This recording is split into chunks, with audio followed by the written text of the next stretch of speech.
testing your the distance spiritually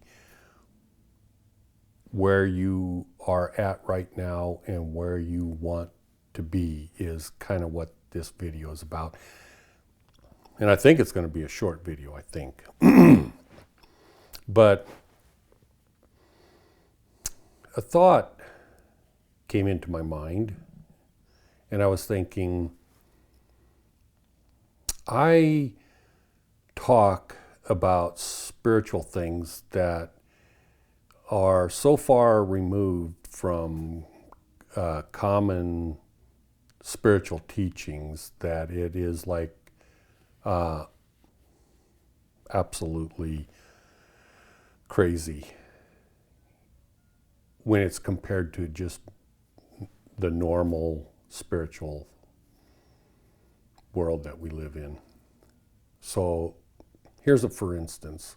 It is said,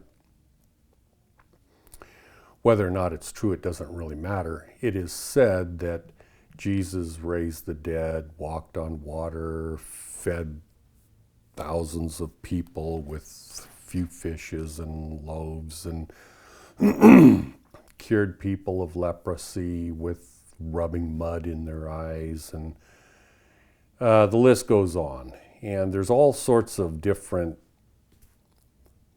teachings about those sorts of things. And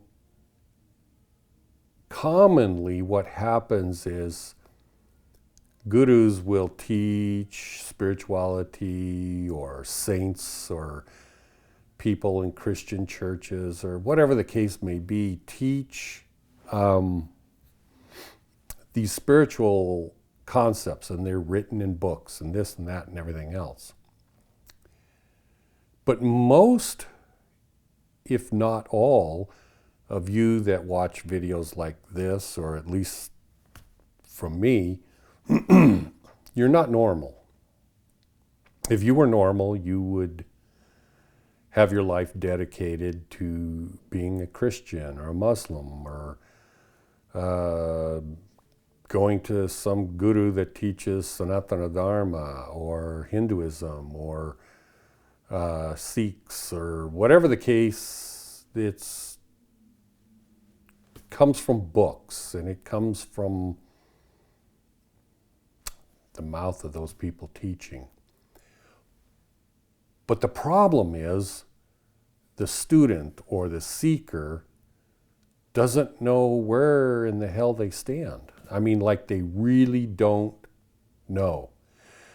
Because there's no, you know what a touchstone is, you know, and it's basically a way to define what is harder, you know, like this is a diamond, or this is a ruby, or this is, it's a way of determining the hardness or the kind of a stone or whatever. And so where's the spiritual touchstone? Because you can have all the knowledge and wisdom and all of this stuff, but if there's no way to test it, you don't know where you stand. And the vast majority, like way above 99%, of those that have vested their entire life into learning spiritual knowledge and wisdom have never actually tested what they know. So it's the equivalent of a person that in their own mind thinks they're a fantastic singer, for instance. Their friends told them they were fantastic singers. And of course their friends lied to them because they didn't want to hurt their feelings. But that program that I used to be on TV, I don't think it is anymore. It's called American Idol. Anyways, occasionally there would be someone come up there and just make an absolute fool of themselves. And you could tell from their eyes and from their reaction that, tears come out of their eyes when the judges tell them to stop and ask them questions like, why did you even come here? And, but they were brainwashed. I mean, they were fully convinced in their reality. They thought they were going to be the next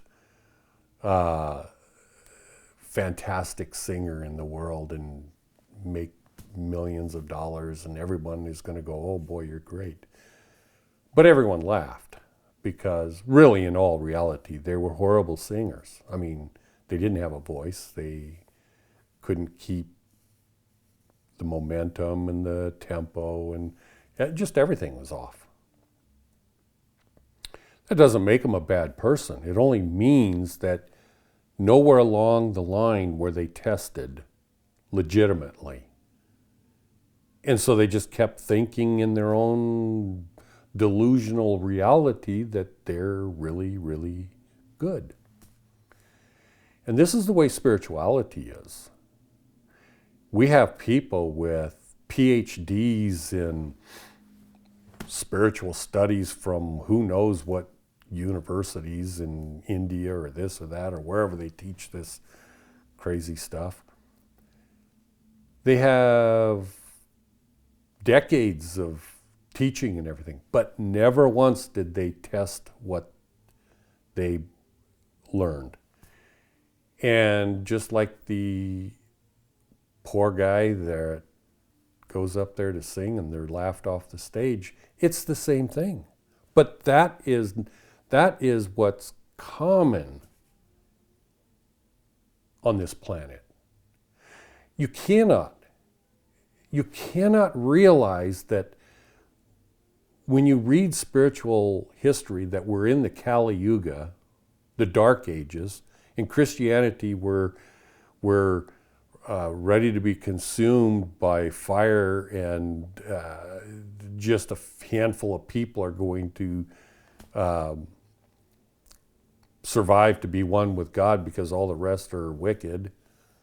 You can't be in this mindset to realize that we're in the end days, and yet you are a spiritually enlightened person, or that you know what reality is, and of course it is comparable to everyone else.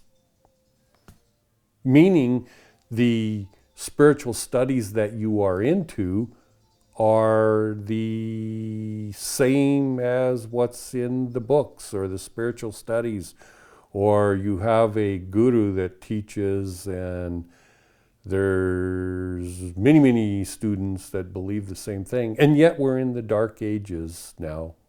We're in the Kali Yuga. We're at the end times. These people have no way of testing what they know, what they think is real. And so, you have this mass psychosis, if you will, of spiritually people that don't know. Well, and then in this realm, of course, as promoted by the god of this world, Satan, Shiva, that there's this constant over the ages to corrupt the truth. And one way they do that is denigrate testing. So, they say, well, Jesus said, it's the evil people that seek a sign. Well, yeah, that's true in a sense that they're asking someone else, hey, Jesus, prove yourself to me and cut your arm off and let it grow back. Well, rather than do it that way, that is the evil way. But the not evil way is, Jesus would say, well, how about you cut your arm off and see if your God will grow it back? Now that's testing. Are you going to test yourself to that degree?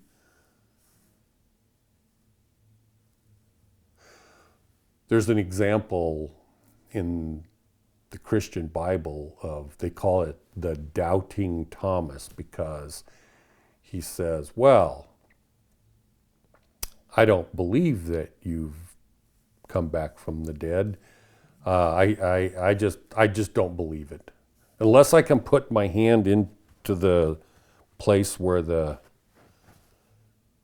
lance or spear or whatever it was that sliced him open. If I can't do that, I'm not going to believe you're Jesus. I'm not going to believe you're the same person. I can't, because I saw you on a cross and I saw you die, and here you are again. I'm sorry, I don't believe you. I don't know who you are, but you ain't the guy that died on the cross, because I saw with my own two eyes that guy died. Well, of course, they denigrate Thomas as being, oh, he's the doubting Thomas. He had no faith. He had no trust. Well, what they don't tell you is there's a book of Thomas. Well, of course, that's not included in the Bible, but it exists. And in there, I have no idea where it's written, but it is written that after this scenario took place, that Thomas asked Jesus a question, and Jesus said, well, why don't you come with me and I'll answer your question and talk to you. So he did. And then he goes back to the group, and meaning the other 12 apostles or 11 apostles or however many there were. And they says to him, what did Jesus tell you? And Thomas says, well, if I even said one word of what Jesus told me, you guys would pick up stones and stone me to death. And if I told you more than that, fire would come from the skies and consume you guys. So I ain't going to tell you anything that Jesus told me. If you want to know, you ask him, because I'm not going to divulge what he told me. Well, they don't mention that in regards to, because they try to brainwash, they, meaning the whole damn world, try to brainwash you against verifying what reality truly is. Oh, well, you don't have any faith. So, how do you test yourself? How do you know? Well, I'm going to cover that right now. And it's different with everyone. I want to make that crystal clear. It's different with everyone. With everyone, it's different. So, I'm just going to give you some of the bizarre things in my own life, okay? But you do what you do, whatever it takes for you to test. But I'm here to tell you, if you have no feedback, if you have no tangible results from your testing, then don't think bad of yourself. Maybe it's going to take you another decade. Maybe it's going to take you another lifetime. But don't be dissuaded by going, oh, I'm not on the right path, or I hate God because he won't talk to me, or things aren't working my way, or whatever. It doesn't matter. If you give up, and this is absolutely truth, if you give up and have that negative attitude of, I'm going to throw in the towel, God doesn't talk to me, I don't have any miracles, I don't have this or I don't have that, what's the point or the purpose or whatever? Well, then that's just showing the kind of person you are. And you absolutely have to get to that point before any miracles do take place. Meaning get to the point and not throw in the towel, not give up, not lack faith, not start to hate God. You have to get to that point first before things will manifest. And maybe you'll never get to that point in your life. So, for me, it took probably a decade or more of miracles taking place that I did not recognize as miracles. I just thought it was normal. I just thought it was normal that you bless someone that's maybe dying. And it doesn't happen all the time, by the way. Like maybe some people are supposed to die. Whether they do or they don't, that's not on your shoulders if you're the one asked. And I got to preface asked. If you're not asked to bless someone, then what you're doing is out of line if you're blessing them. But if they ask and you bless them, in the name of God, not in the name of yourself, they may or may not survive. That's between them and God, not the triangular you, them, you, and God. But I have been involved in certain situations like that, and people that were diagnosed to be dead survived with flying colors, to the point that the doctors will go, I don't know what happened. Apparently the tests were wrong. I don't know. It's bizarre. Other situations are the one that was, and I probably have mentioned this in some of my other videos a year or so ago, but since I'm doing this now, I'll repeat it again. The most bizarre, and I mean the most, it was the turning point for me, spiritually speaking. I was so distraught. Even though I had miracles and certain things take place in my life up to that point, I was at the point where I had to have intervention from God. I absolutely had to. And I thought at the time that it was a bad thing to ask God for a miracle because that's lacking faith or this or that, because I was brainwashed just like everyone else. But I didn't care. If I go to hell, I don't really care because life was hell anyways. And so I asked God, I said, well, I remember this Bible story of Gideon where, he puts the fleece out, and if it's wet in the morning, and the next day if it's dry in the morning, and blah, blah, blah, blah, blah. So that recalled into my mind, and I said, okay, God, I have to have this miracle by 12 o'clock noon today. If I don't have this miracle by 12 o'clock noon today, well, I'm done with spirituality. I'm absolutely done with it. Not that I don't love God or anything else, but I assumed because of the difficulties in my life at that particular time, I was mistakenly assuming that God thought I was demonic or evil, or that I was going to burn in hell, or who knows what the case is, but I had a negative feeling of my own self at the time. But I didn't have a negative feeling for God. I just assumed because of 8 years of miserable, God-forsaken, miserable, horrible trials that were unrelentingly bad, that I must be a horrible person, and there's no point in seeking further spiritual growth.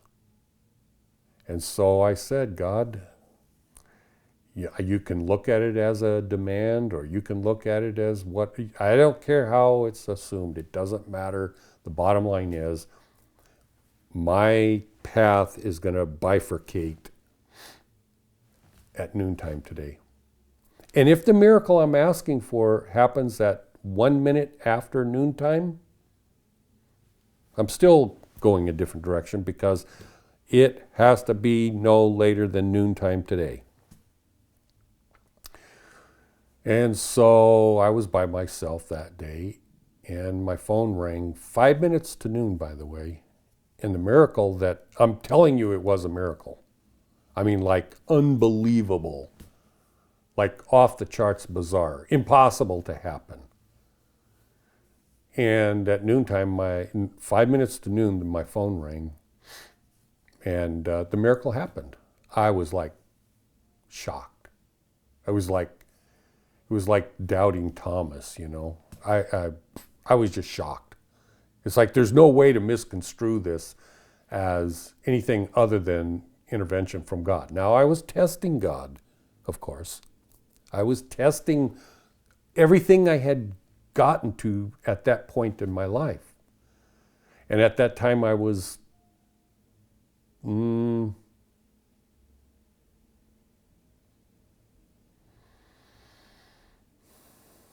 I think I was 50 years old at the time.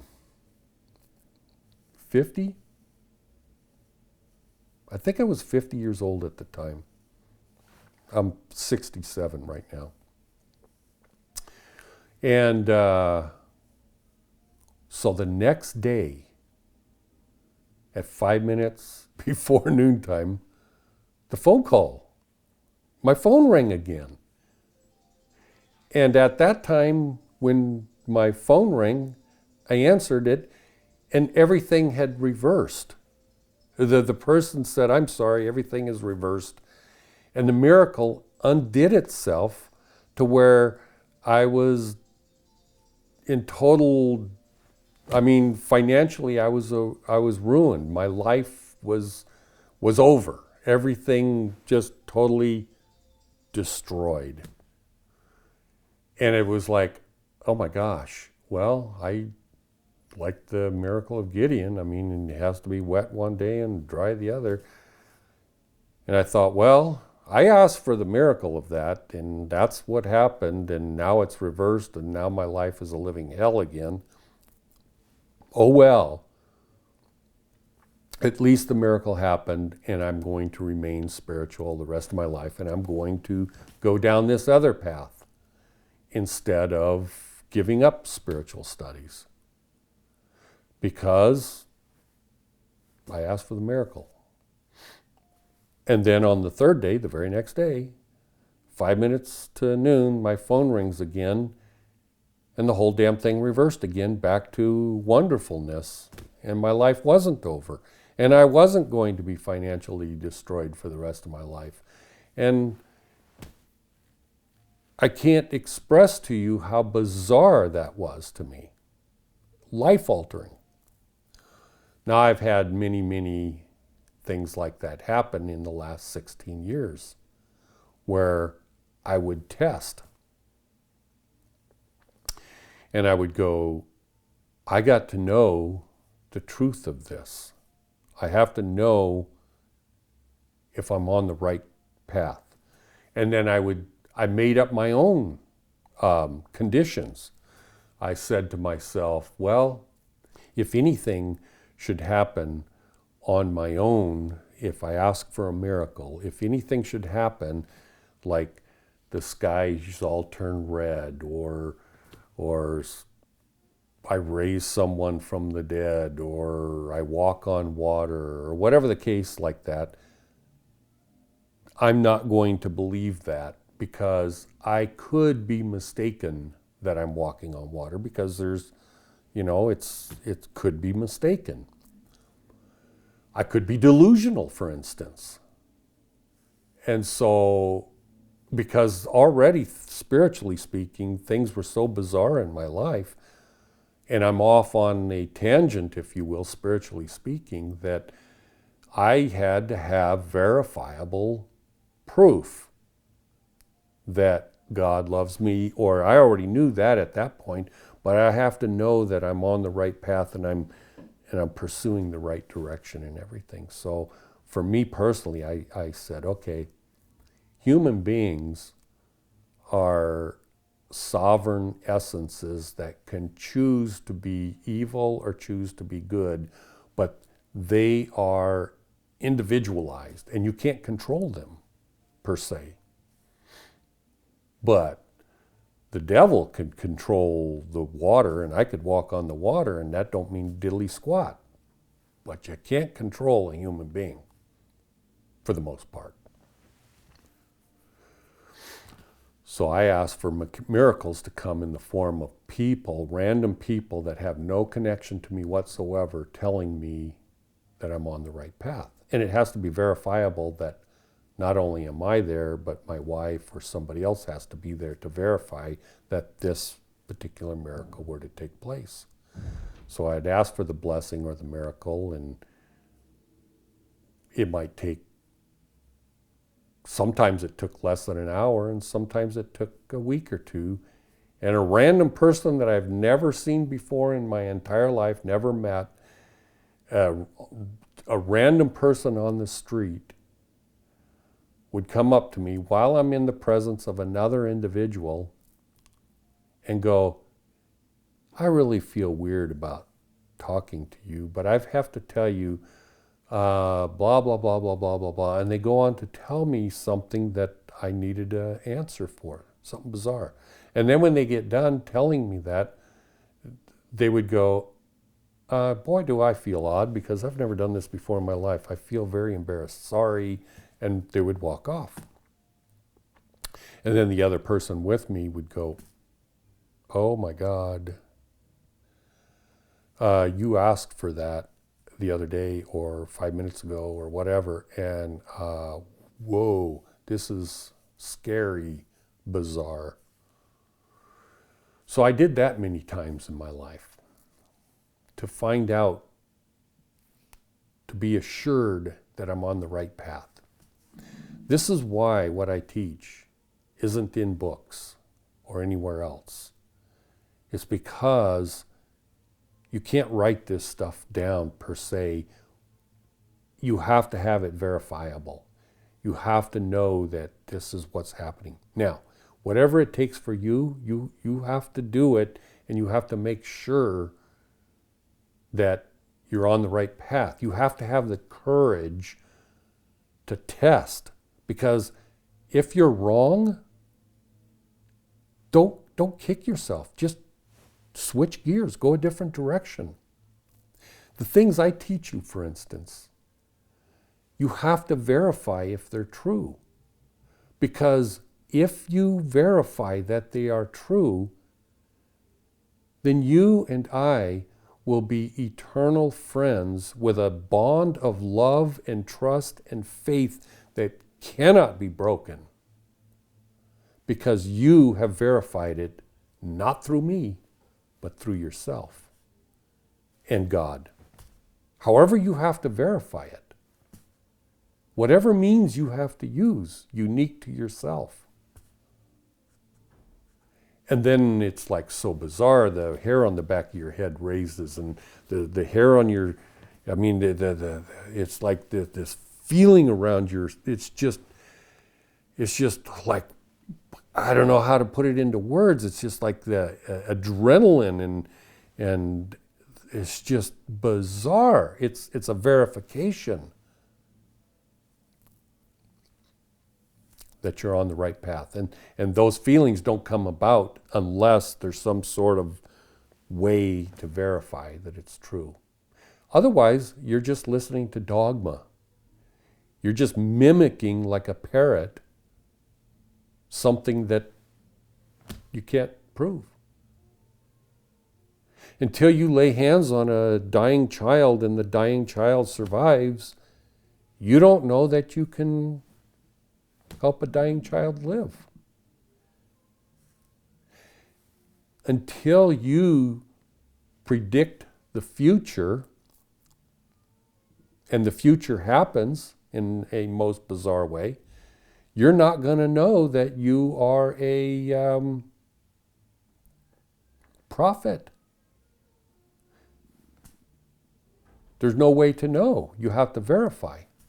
Anyways, I got to cut this video short because you have to do what you have to do to verify. Don't be afraid. But at the same time, if you're not afraid, there's something wrong with you. You're like a psychopath.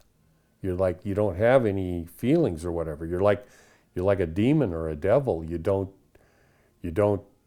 all you're in it for is power and authority. The knowledge and wisdom that comes to you through spiritual enlightenment is a power or whatever. So yeah, if you have to have this anxiety of, I don't even know if it's fear. I don't know what to call it. But if you don't have that, then you're like a machine. I certainly had it. Anyways, thanks for watching. I hope you have a good day. Bye.